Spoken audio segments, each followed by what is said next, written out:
Hello, I'm Jay Bassick. It's good to be with you today, even though in this heartbreaking experience of the loss of David, I'm stuck down here in Sydney, but my heart is with you up at his service today.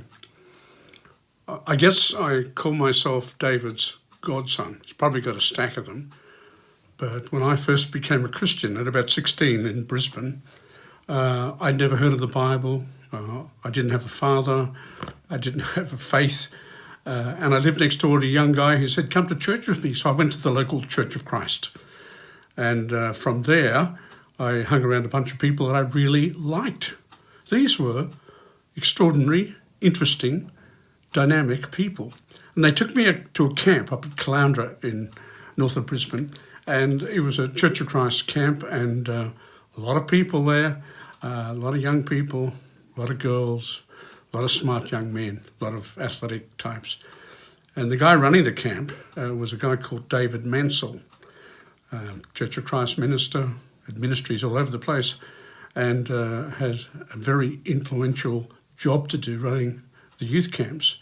And he, with his wonderful wife, Dave was a sort of a short, dynamic, little blonde-headed guy, and his wife was a drop-dead gorgeous blonde lady. And so they had this magic kind of Queensland feel beside the beach and taught us about life, about God, about faith, but about relationships.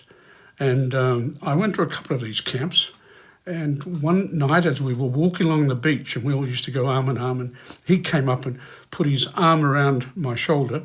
Back in those days, you could do that without worrying about any court case.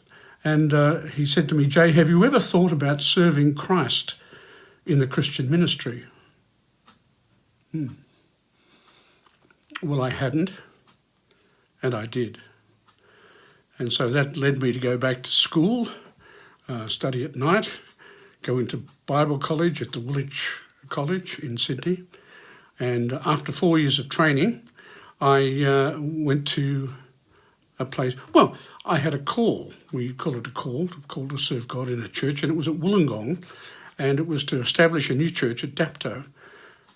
And I was thrilled to bits because the guy who was the boss of the Wollongong church was this dynamic David Mansell.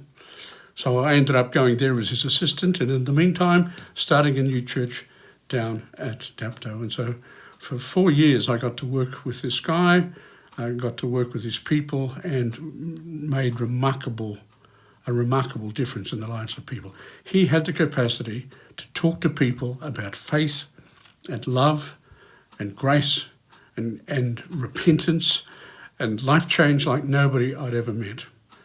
And that was a wonderful first experience with me in ministry.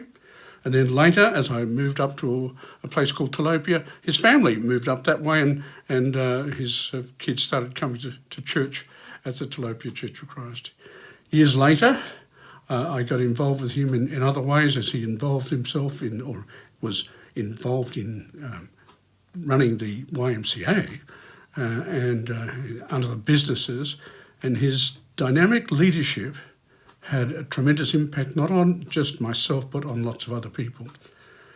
Some years ago, I went with him to the Philippines.